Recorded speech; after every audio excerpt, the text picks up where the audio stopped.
relatives, on Betu Washe. Chande Washe na Betu Zapi, Tokik Papi we Machi Api, Sichangu Oyate Etahana, Mini Luzaha Awati. Good morning, my relatives. It's such an honor to be in a room with Rapid City's rock stars and such good-looking people. You're making me kind of nervous here. But my name is Cante Heart, and I'm a Sichangu Lakota, and I live here in Rapid City.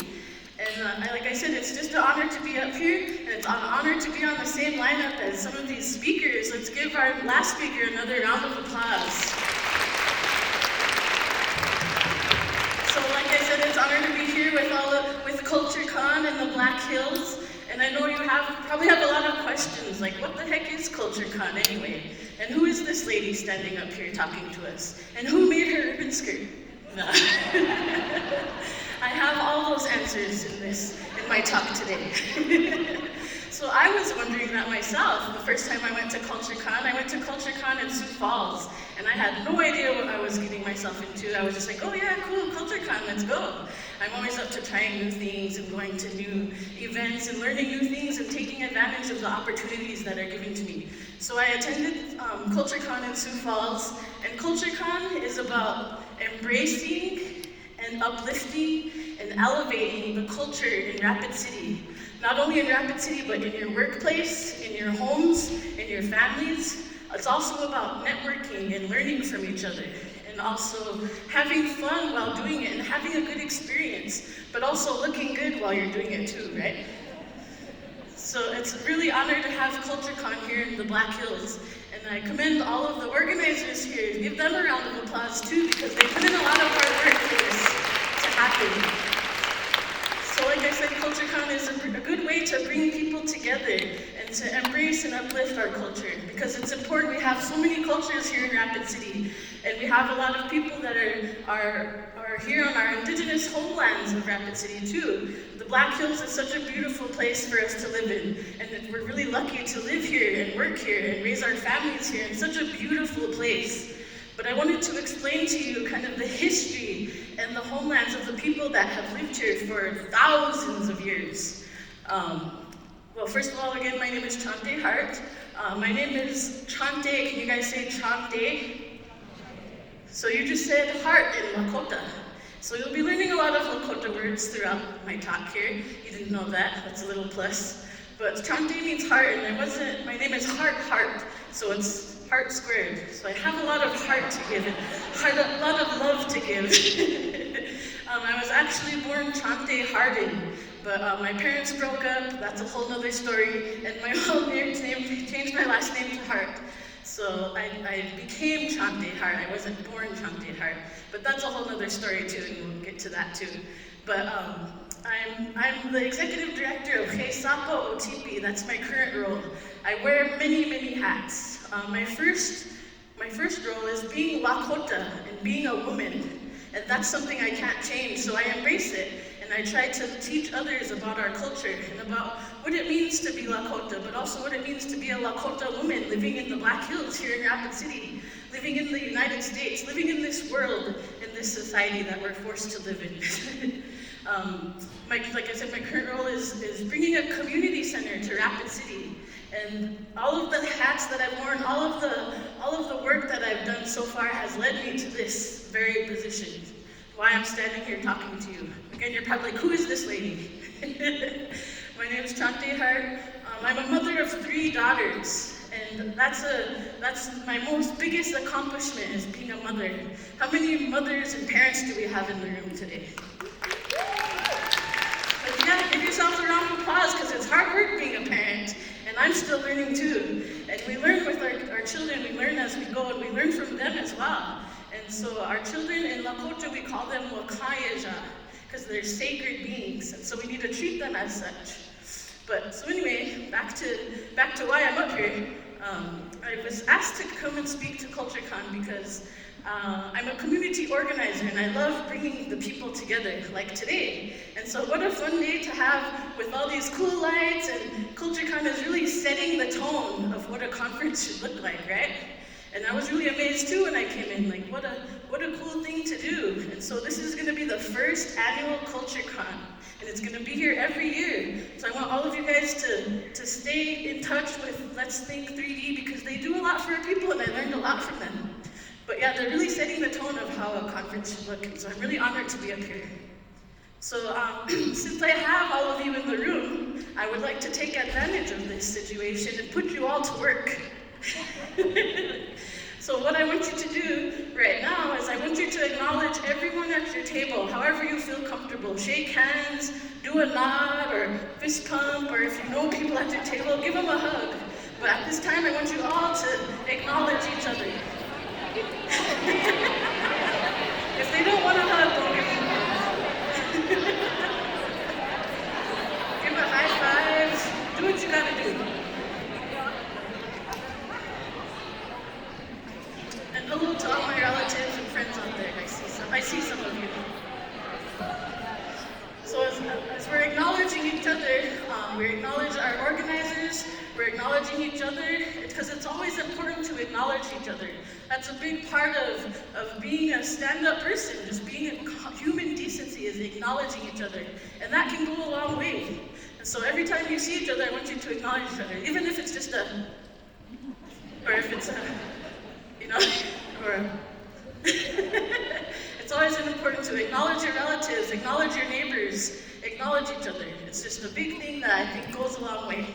So as we acknowledge each other, I would also like to acknowledge the land that we're on. We are on Ocheti Shakoi, land of the Lakota, Dakota people. And we are the 7 council fires. Oh, I didn't even start my presentation. So here's my presentation anyway. So we're acknowledging Ocheti Shakoi. We are the people that have been living on this land for thousands of years. So long we can't even tell when we first got here because we've been here for so long. And our people, we come from the Star Nation. We say that because our 7 sacred sites in the Black Hills, they align with the constellations. And before we come to this earth, we come from the stars. And then when we leave this earth, we go back and make our journey to the stars. So we're the Lakota, Dakota people. We also share this land with the Arapaho, the Cheyenne people, the Arikaras, the Pawnee over on the southeast side, also the Crows, but we don't want to talk about them. But we do acknowledge them, and they do live on the east side. And for some non-natives that don't know, we have kind of a long relationship with the Crows that aren't too good, but we like to laugh about it. We laugh about it now, but it's not really funny. Anyway, I just want to acknowledge the land that we're on, because we're on a really sacred land, and this land is sacred to us because we call it the heart of everything that is. We say that the Black Hills is the center of the universe. And so we like to treat our land and treat each other with respect. And so that's what I wanted to start out with, is acknowledging our land. But also, I would like to acknowledge those that came before us. And maybe this year we lost someone in the past year. And so I want to acknowledge and take a moment of time just to acknowledge those that we've lost in the past.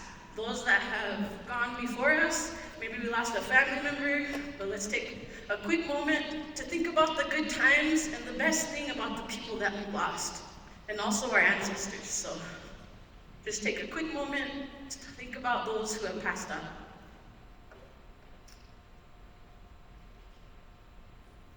Okay, now that we've done that and acknowledged our ancestors, each other, our land, and everyone else, let's move on. So I was asked to talk a little bit about myself, and it's really, sometimes it's hard for us to talk about ourselves because as Lakota people, we're really, we don't like to talk about ourselves. And we say if you're really good, you don't have to talk about yourself. Other people will do that for you. But today I was asked to talk about myself, so I'll go ahead and do that. Like I said, I'm a mother of 3. I have 3 daughters at home, and they're what I live for. They're the reason I do everything I do. And they have a volleyball game today too, so I'm excited about that. But I've come a long way. I've come a long way by talking about my journey from being a little girl growing up to here. And I'm put 37 years into 1 minute. So I lost my mother at a young age, at 21, to cancer, which has really made me a stronger person, but also made me realize that this life is short, and we need to do what we can with the time that we have. And I know that I could have, gone down a really spiral downward path after my mom died, but I didn't. I knew that I had to honor her legacy, and she wouldn't want me to be doing the things that I was doing. So it was important for me to move forward and to heal and to do my best at everything that I do. And so I try to do my best in everything that I do, and I hope all of you do that too. Sorry, my throat is kind of sore here. But so I've just been taking advantage of all the opportunities that have come my way.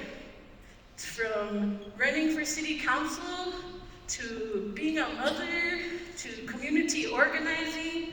I've just put my all into everything that I've done because I know that that's what my mother would have done. She was a huge advocate for Indian country. She worked in health, she worked in education. She could go and talk about anything, any subject that you wanted to. She was so smart. And so I watched her do these things as a little girl, and I wanted to do that. And so now I guess I'm following in her footsteps and trying to be an advocate and a good voice for all of us, for our people, for our community, and doing the best that I can.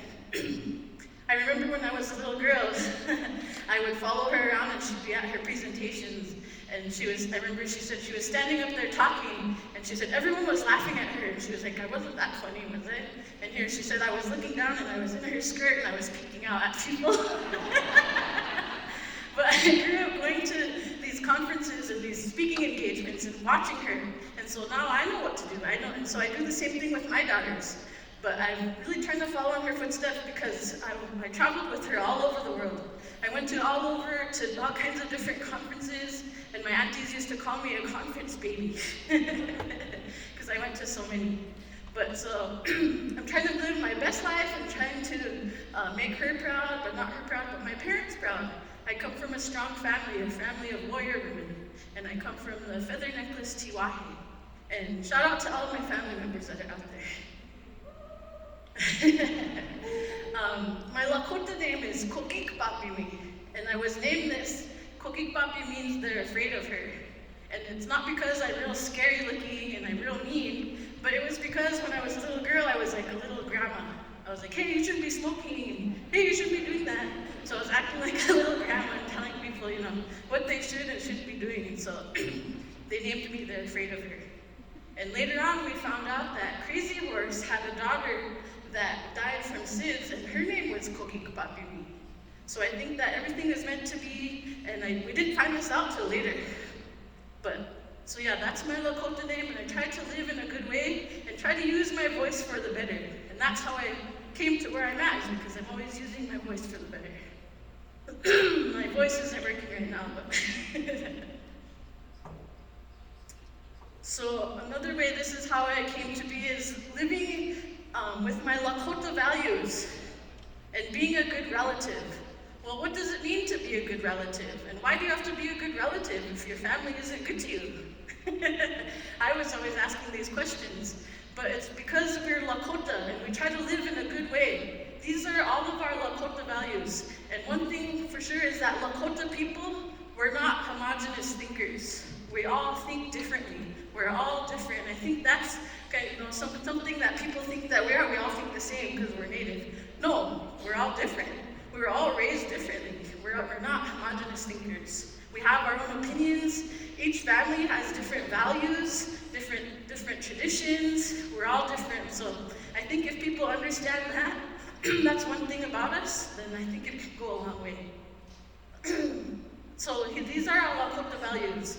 Every day we wake up, we pray. We all pray to a creator, right? We all have a great spirit, someone that we pray to. And that's one thing we also have in common too. We try to treat each other with respect every day. It goes a long way, just showing a small amount of kindness and showing a small amount of respect. It goes a long way. Caring and compassion. We care about each other. We're compassionate. We show love. Honesty and trust. being honest with each other, holding each other accountable, but also creating trust. How do we create trust? Well, we build relationships and create trust. We get to know each other. We open our hearts and our minds. We learn about each other. Generosity and helping, help where you can. You don't have to feed everyone every day and give away all your resources. Just do what you can with what you have. That also goes a long way. Humility, being humble, knowing when and what to do things, when to say things, when not to say things, being humble about yourself, being grateful. Every day I try to wake up and pray and also give thanks. When we start our morning sessions at work, we always start with gratuity. Well, what are you grateful for? Let's start our week off with a prayer and let me know what you're grateful for, because it's always good to lead with gratuity. Wisdom, learning everything you can, anytime you can. I'm a lifelong learner. I have a lot to learn. I don't know, I do know a lot, but I still have a lot to learn. And I acknowledge that, I'm always acknowledging that. We always have so much to learn. There's so much that we don't know. We know what we know, but we also don't know what we don't know, right?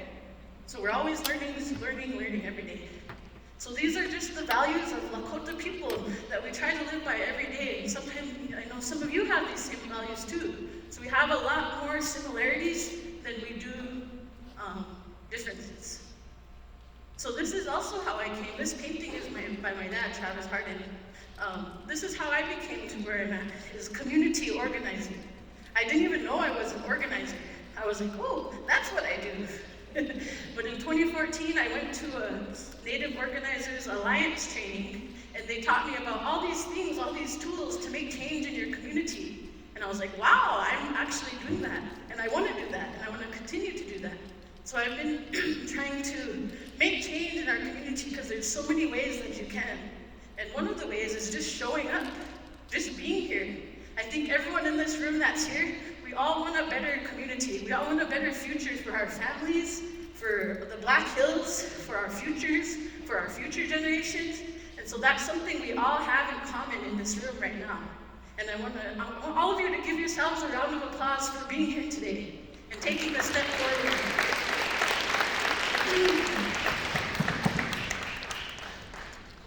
Thank you.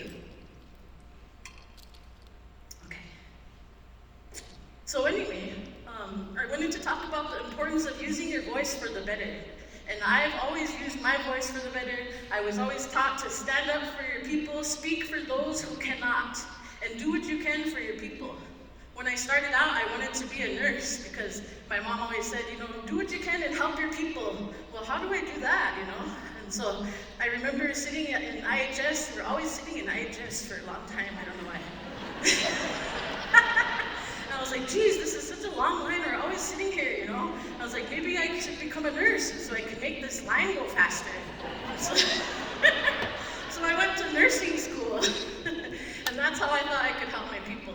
But after my mom passed away, it was really hard to be in the hospitals, and then I wanted to be a psychologist, and then I wanted to be, my dreams of being in the NBA went out the window a long time ago.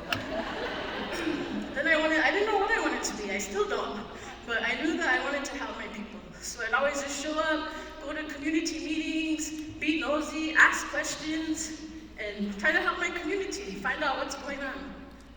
So that's kind of where I got to where I'm at today. And it's always about building bridges, We want to build bridges, we want to fill the gaps in our community. What can we do to build bridges? Well, we can create relationships, create long-lasting relationships.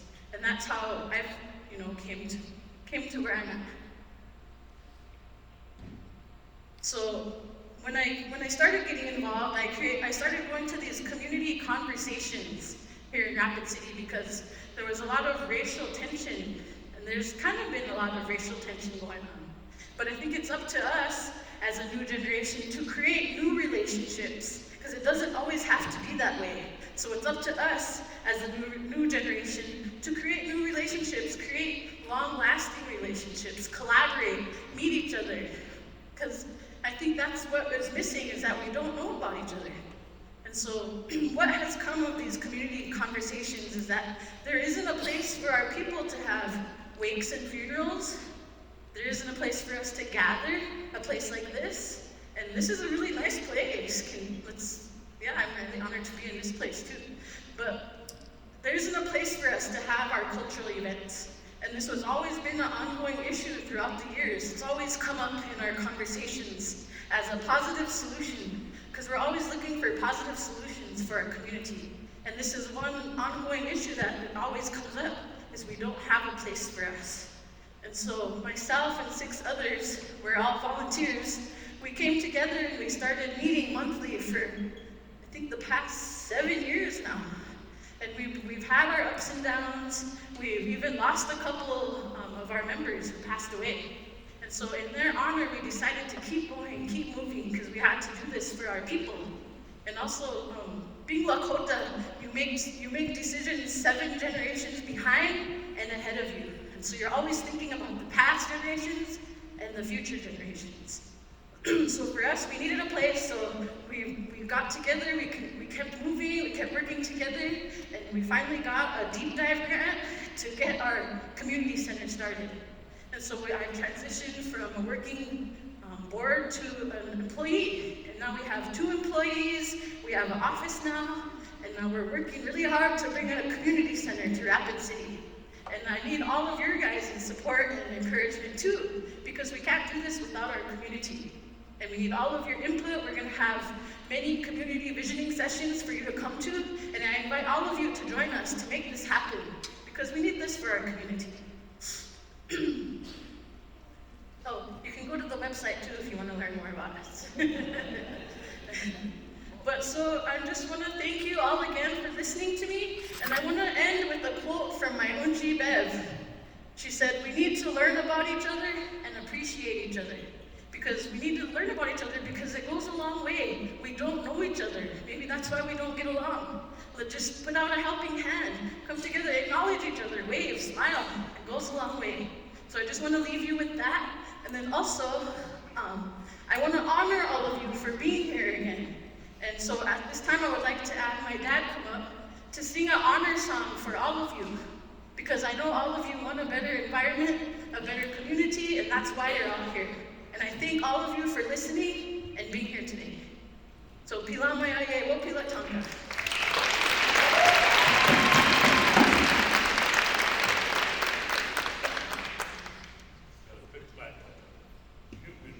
Microphone.